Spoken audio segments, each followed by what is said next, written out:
Hello everybody and welcome to another VOD review. This time it's going to be on the top laner, legend himself, BWIPO versus Camille in Challenger MMR. I don't know who the Camille is exactly.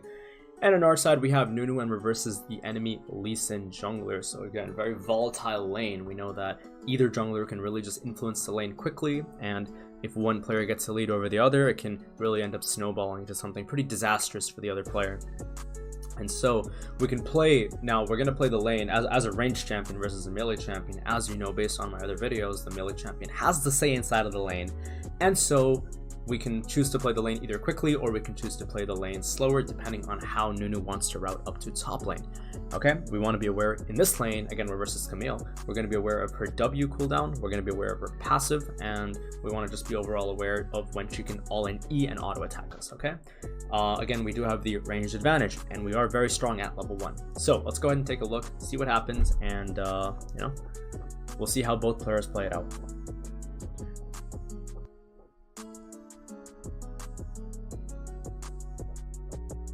Minions are spawning here. I wouldn't be surprised if BWIPO just immediately walks into the lane and starts testing the Camille. I would not walk into the north angle. I would walk in through the south angle here, and the reason for that is because of the Camille W into the Fog of War bush. And again, as you can see, he places the ward inside of the try, and this is very, very good by him. And the reason this ward is actually placed in here is not necessarily because Lee Sin can actually level 2, but if Camille chooses to walk up like this, and BWIPO chooses to walk up around this pocket here, what ends up actually happening is then BWIPO can just immediately hit Camille with a Q, and none of the minions that are in the backline of the first wave are ever really going to jump onto Jace here, and Jace is already beginning to get a level, HP lead, not a level lead, but an HP lead.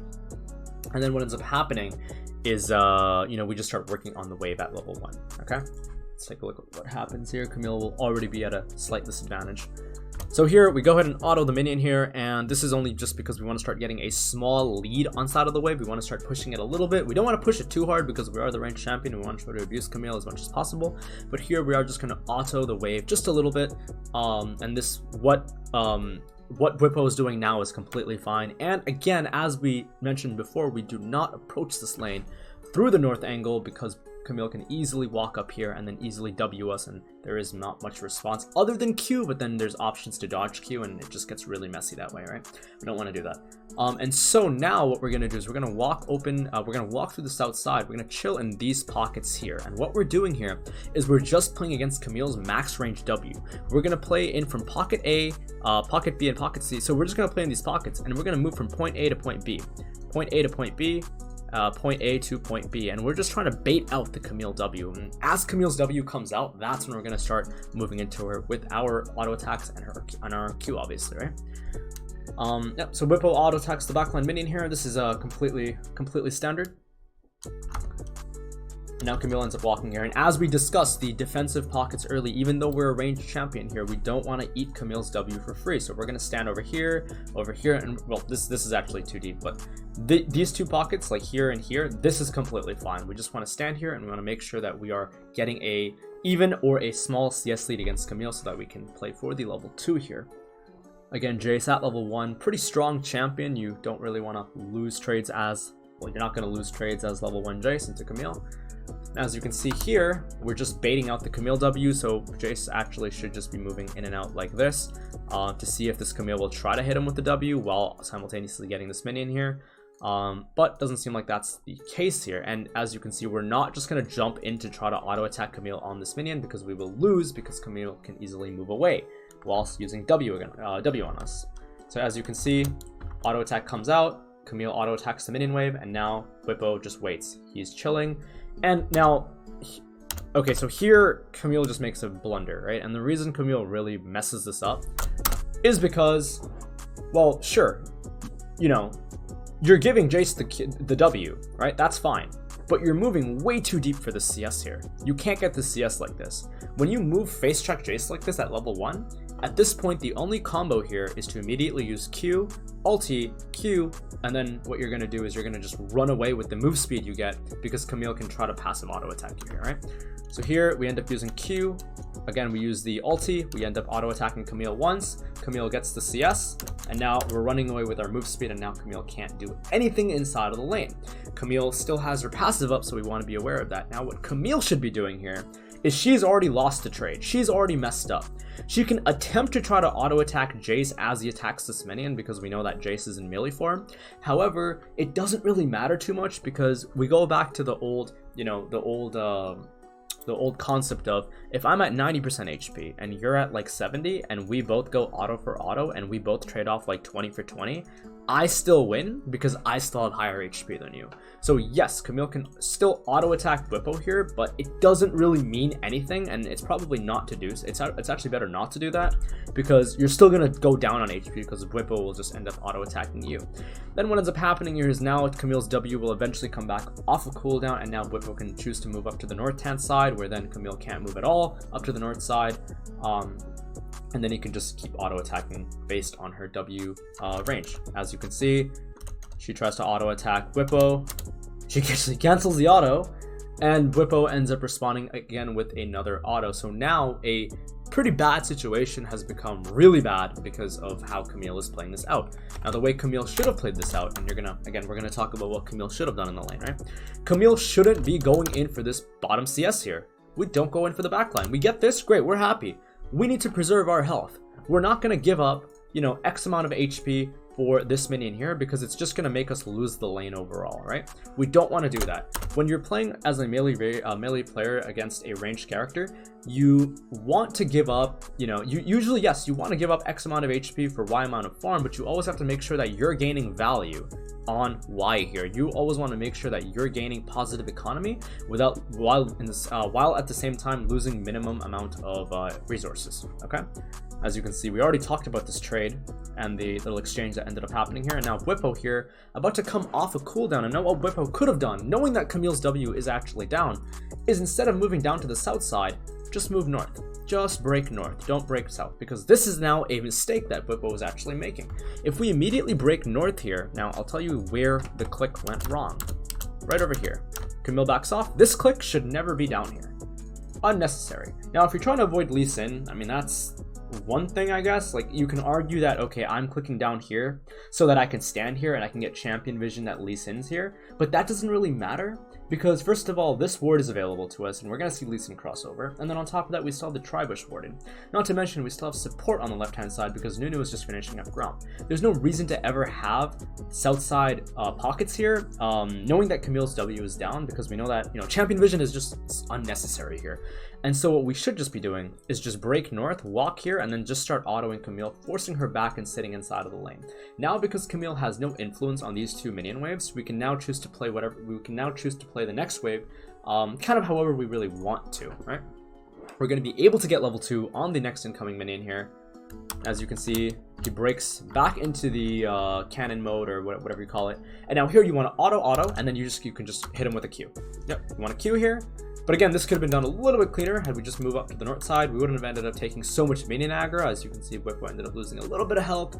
It's not the end of the world, though. It's still very, very clean play by BWIPO, and we just want to be able to, you know, just break down like what mistakes he may have been making. Now here, again, right, like, yep, so here again, we're max ranging the Camille, right? And now here, the best call is to, yep, you can auto attack Camille here, because now even if Camille hits us with W, we don't really care. Camille's already lost the lane. The lane is just over. If Camille opts to try to hit us with W here, it's irrelevant. Now, I actually don't know the Camille W cooldown. That's kind of on me, but whatever. I'm not a Camille player specifically. But if Camille's W is up here, then even if she hits us, it's so irrelevant. It just doesn't matter because we're still at so much health. And if we just trade W for auto, we're happy. And now all that BWIPO wants to do is he wants to just auto attack this next minion. And now Camille can't touch this wave. Camille just can't touch this wave at all, right? Now instead here, what could have been done, in my opinion, which is a lot better by what could have BWIPO could have done this here, could have autoed this minion here. He could have autoed this minion here. He could have taken the damage from these minions and then he could have moved down to the south hand side just like this, right? Moving north side is not really useful because although you have the bushes, Camille is down south and you can force her up to the north side if you just move like this, right? So again, let's take a look at what Jace could have done here. It doesn't matter if Camille's W is up, and it doesn't matter if Camille's passive is up right now, but it's irrelevant if it is because Jace does so much damage and we're sitting at 2 corruption potions and a biscuit. So here we are happy to trade resource for resource, right? So now here we auto attack Camille, just auto attack the minion here and then kill it off and then jump her. Just walk here, right? She's gonna back off, sure, and we might take a little bit of more damage, but if she ever opts to go in for this minion here, she's just dead. Not to mention, we can then open with EQ, and then if we chunk out Camille any more than she already is chunked out, I mean, the lane's already over. It's just going to get worse and worse for her at this point, right? Here, we could have just all-ended her at level 2. And now, as you can see, BWIPO was running at Camille, but it's just irrelevant, right? It's just pointless now because she's just going to run away, right? Although, the lane is still over. Let's not forget that, right? That was a very bad Q by BWIPO, but that's okay. And now here, Q is obviously on cooldown. And now here again, we don't care that her W is up. We're just going to eat it. Camille W is the 2 waves. And now we can actually look in for an all-in. There we go. Very clean all-in by BWIPO. And he goes in immediately the second Camille opts to go in for these 3 CS with her W. Again, he opens with, let's see how he combos this. Again, if he had his Q, he would have probably done a lot more damage here, but it's all good. Like here, you would actually Q, but you don't have your Q up on your range stance or whatever you call it. But here he instead uses RQ and then again E. Doesn't seem like he's gonna get the auto off, and he can't. Maybe he could auto Camille here. I don't know. Maybe it might actually be better not to auto Camille here, because of her passive. But I think it's fine. I actually don't know if her passive's up or not. Probably is here, but yeah, I mean this is a completely fine combo. And now here as Nunu, what we want to do is we just want to try to chill out. Here Nunu should actually just wait, right? You should wait for Jace to just push this wave out. Alternatively, you could even dive without the wave, but I don't know if Nunu will be able to do that. He just wasted his snowball. So there's no reason to use the snowball here. This is way too early. And now what Jace should do is, yeah, that EQ is fine. We're just looking for the dive onto Camille, right? Just looking for the immediate dive onto Camille. This actually seems like a kind of a mistake by BWIPO here. What I'm seeing here is instead of hitting Camille with the EQ, just hit the wave. If you just hit the wave, because again, we don't know where Lee Sin started. He most likely started bot side. Actually, we see him bot lane. Jesus, okay, well that's troll. If Lee Sin started bot side, which he did, and doesn't show bot lane here and paths up to top lane, we are under a really fast time limit to make sure that we can kill this Camille without Lee Sin responding to the counter gank, right? And so what we should have done here is instead of hitting Camille with this EQ, just kill the wave. Spam kill the wave, retain your Q, pop open a potion if you really, if you're really that worried, and then just jump Camille. Nunu is waiting for this wave to be crashed into tower before the next incoming wave ends up arriving. Obviously, we're not looking for a cheater here, although we could, if Nunu wasn't here and if Camille had played it correctly. But because we're not looking for... Now, again, this is some quick clarification. Had Camille played out the lane properly, right? Had Camille not jumped in at level 1, right? Had Camille not canceled the auto attack immediately, had Camille not consistently spaced incorrectly against BWIPO, well, she would be full health and the dive wouldn't necessarily be possible. Had Lee Sin not shown bot lane randomly, yes, we should just cheat a recall here. And cheat a recall, for those who don't know it, is we're going to crash 3 waves and we're going to reset. We're actually going to then allow wave 4 to then return into us, and we're going to return into the lane with either a call, we can return into the lane with boots is kind of pointless here, we can return into the longsword, and we can just begin to now pressure Camille on 4. Camille is now forced to break 4. And then what we can do is we can get prio for 4, maybe we get prio for 5. We can shove out 4 and 5, and now because we have mid lane Zoe against Silas, top crab is impossible. Because Lee Sin started bottom side and Lee Sin's gonna path up top, he's now forced to go down here, which means that now his golem camps are up, which means that all bot lane has to do, again, it is Thresh versus Thresh and Kalista, fairly unlikely that they'll actually get ganked as a Thresh being in bot lane. Then what they do is they just make sure they back up from bot lane. Zoe then ends up warding the Rapture camp here, and Nunu then eats his bottom side jungle, or not bottom side jungle, but his Scuttle Crab obviously. Pats over to Wolves and then pats over to the Raptor camp here. Now if bot lane has Prio, then what ends up happening is Lee Sin and Zoe and BWIPO here end up winning the top side crab, and if bot lane is consistently pushing in, then Nunu just goes double crab, and now what's going to happen is if wave control is still in blue side's team for the next incoming waves, then 430 bottom camps will end up respawning, which means that now Lee Sin's under a shit ton of pressure. But that's just kind of mapping out the rest of the game, and then obviously Lee Sin pats up top, and then we match it, etc. But anyways, we're not gonna like illustrate the entire game for you right now. It's pointless.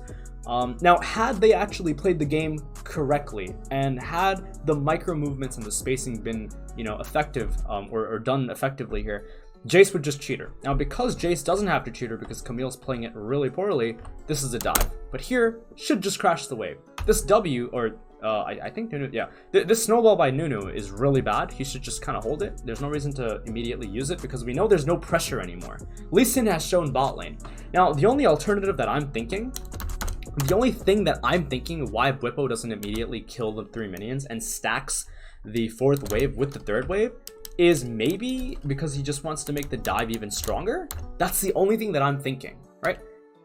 However, I don't think that you need to have that many, you don't need to have a giant surplus of minions in order to kill the Camille. Now, the only argument for not killing off the 3 minions here, right? Now, this could just be BWIPO really 5-heading it, and I don't know, right?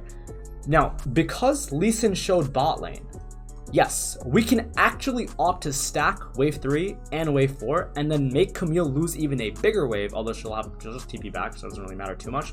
I guess it'll make the dive more like easier to do because we have a bigger surplus of minions, but having 3 and 4 and then shoving 3 and 4 into Camille and then killing her wouldn't really make her lose more of a wave because she'll just TP back anyway. But I guess BWIPO just slows the push down because maybe Lee Sin shows bottom, but it doesn't really it's not really logical because it doesn't matter if you stack 3 and 4 because Camille will just TP back anyway. And not to mention, Nunu wants to take Lee Sin's topside jungle as soon as possible. So it is better just to kill off these minions, kill Camille with the cannon and the blue minions that are on the 3rd wave, and just kill Camille immediately so that Nunu can continue to regain tempo. Because when you do something like this and you don't end up killing the 3 casters immediately and locking the 4th wave like this, Nunu is 1, unable to dive, and 2, now it's like, okay, maybe you can do Golem Camp, but I feel like you can just get the dive off faster, right? I just feel like it's unnecessary. I feel like the dive can just be done quicker here, but I guess it's whatever. It's just better to kill off the 3 minions here. Now, let's say, for example, that Lee Sin was pathing from bottom side to top lane and didn't show. If Lee Sin did not show in bottom lane, this actually means that you need to kill these minions off immediately. If you don't kill these 3 casters off, and you end up locking the wave here, well, that's just a counter gank now. Lee Sin can show up possibly, and just now the game is entirely just over. Top is over, jungle is over, right?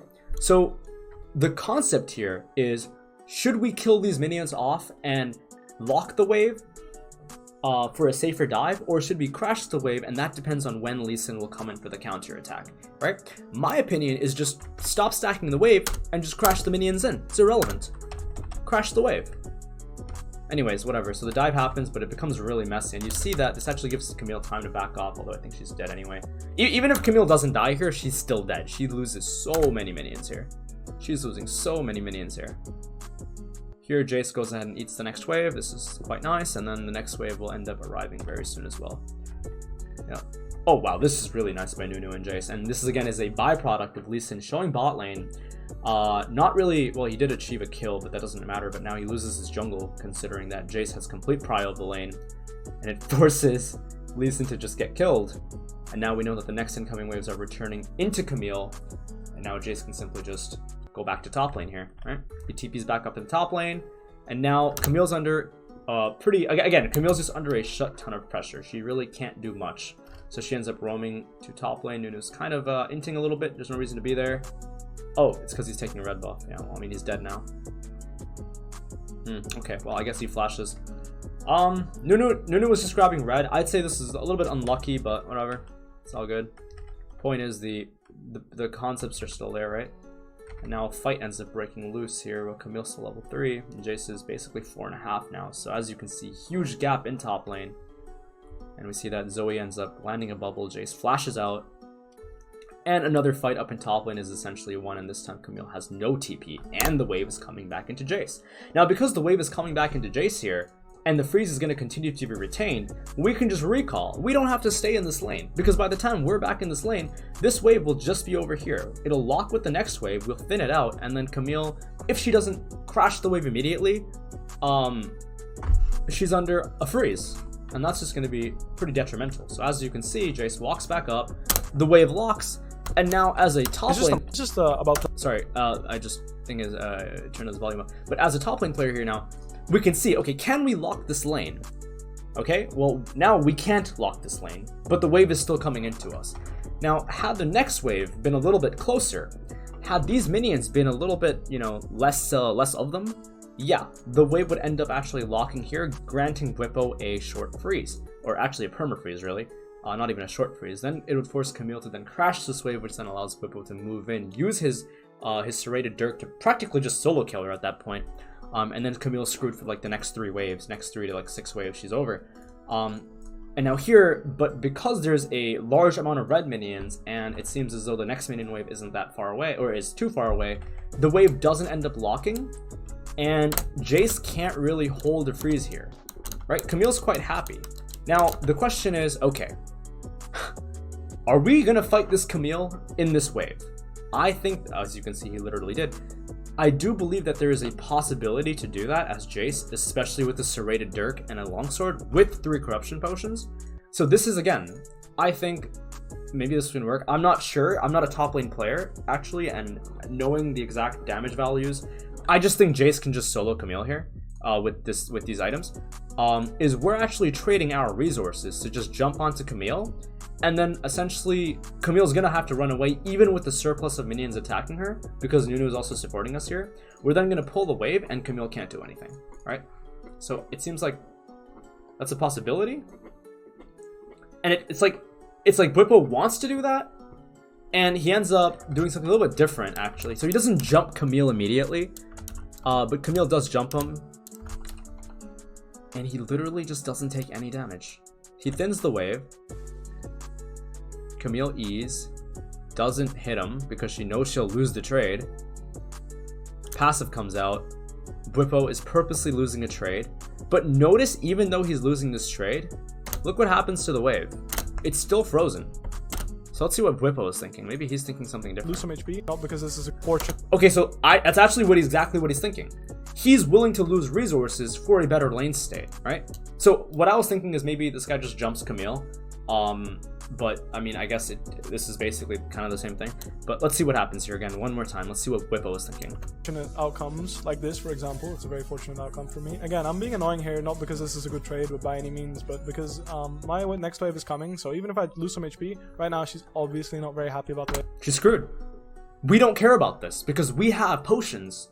We have 2 corruption potions. Nunu is on the top side of the map, and Camille's never gonna crash a cannon wave. So we are so happy right now. Even though we've lost half of our HP, the trade is actually good for us. The trade isn't necessarily favorable with respects to how much HP each player loses, but the fact that this exchange gives us such an amazing lane state basically means that Camille is dead here. Camille just dies. Being here. Alright, I didn't get the combo off there, but I can camp hammer stance here because Nunu is coming. I'll just tank that trade, I don't mind. I think that was a little bit off there. too much, not that very trade happy there. about the wave being here. I think he was trying to aim for Camille immediately to try to back trade some HP back. Alright, I didn't get the combo off there, but I can camp hammer stance here because Nunu is coming. Yep. I'll just tank that trade, I don't mind. And now she just dies. Yeah, Nunu is coming, so... There you go, she's dead. All I have to do is keep... And now this wave, right? What is happening to this wave right now? Well, any high MMR player, or anyone who's experienced in top lane or just laning in general, knows that this wave is actually going to start pushing in eventually. So we just need to crash this wave here. We don't have any reason to actually freeze this. It's not the wave is awful. So, well, just crash the wave. Yeah. Lee Sin went for a cheese gang bot and Nunu punished him well. Exactly, and we talked about this. He just said Lee Sin went for a bot lane cheese and then Nunu punished him well. This was again referencing when he showed bot lane and we just killed Lee Sin up here. This actually forced Camille to then take a fight on top side for whatever reason. Zoe moved in because she has prio. Lee Sin literally loses top side crab. They lose again. The wave pushes in. The freeze is then granted. And they kill her again. So as you can see, these mistakes actually end up really just panning out from like level 1. Had Camille played it properly, had Camille just lost the lane knowing that she just has to forfeit it, and then she just has had Camille just like folded the lane when she should have and let Jace get the cheater off, and not let Nunu really just end up diving her on a giant wave, it would have been probably just better off here, right? Had Lee Sin not showed bottom lane and then just did a standard clear, this entire game wouldn't be as one-sided, although the kills are very close as it really is. Top is over and jungle's pretty screwed right now. Was able to punish the Camille and zone her off the turret, which is very good. Again, this is mostly jungle influence making the game so easy. It's not really on me. Take the plate and leave. One basic is fine. I could take 2 plates. He says that, but I don't agree necessarily. I think this is actually BWIPO making a really nice play. Because BWIPO had all that priority, and I guess partly because of champ select, a pretty good game. It's pretty good play by BWIPO, and the reason they're so ahead is really just because of how Camille was just playing it, you know? And obviously Nuna's playing it quite well here. This is actually a composition that I would just end up dodging this out if I was Lee Sin here. Camille's coming, home guards got... Because you're never going to have the left side jungle this entire game. Want to go do that. If you want to go do that, no, you can go do that. I'm not in a position to make this play. It's not that great for me. Again, I really don't want to bite Tia here. Change of plans. I did say I didn't want to go Yomu's. However, because I got another kill, or an assist in this case, I'm getting accelerated very fast, which means that I'm going to get my mana immune. Even considering the fact that I'm building Yomu's, I'm still going to get my mana immune relatively early. So I'd rather pick up some long swords, press my advantage here. Pickaxe was what I wanted, but I missed some CS in the wave I was pushing, so beggars can be choosers. Yep. This is all good. The thing is that the enemy jungle didn't ignore his top laner. It's just Nunu pushed out Camille, and then I had a huge wave under her turret. So what ended up happening was... And again, going over the rest of this game, in my opinion, is pointless because there is nothing that Camille can really do at this point other than... See, the way Camille will have to win this game now is she has to play incorrectly. By playing incorrectly and possibly getting cheese kills off and maybe like roams, which again is really unlikely, is the only way Camille can really come back into the game, which is just never going to happen in this case. So at this point, the review is over. And yes, we can talk about the fact that we can start investigating, like, how can Camille return into the lane?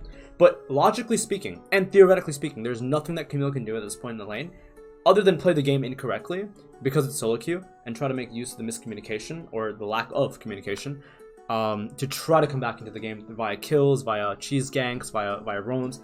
But again, that's not something that is really worth reviewing because again, it doesn't follow a logical narrative. And so we're going to stop the review here. I hope you guys learned a little bit about top lane. I hope you guys learned about how a small level 1 lead, how a small disadvantage can just completely skew the entirety of the game, and how a jungler and a top laner with their leads can just completely take over a game and end it within the first few minutes. I hope you also learned that as you're playing Camille, maybe you're playing Fiora, or maybe you're playing like Riven or something, and for the players that are, you know, all the psychopaths who are playing those champions here, make sure that you're aware of not losing the game at level 1, knowing when to fold your lane and just going in for the right amount of CS at the right times. We discussed how Camille could have actually played this lane better, and obviously she didn't, but in your case, now that we know how to play the lane out a little bit better against Jace, you know, maybe you can do that. And that is it for the VOD review. Thank you guys for tuning in. Please leave a like and a subscribe as well, and stay tuned for more VOD reviews. And I'm always streaming. I'm streaming a lot of gameplay recently, anywhere from Diamond 1 to Diamond 2 to Master Rank. You can watch me play. And yeah, that's it for today. And thank you guys for tuning in. I will see you guys for the next video. Take care. Have a good night. Bye. See ya.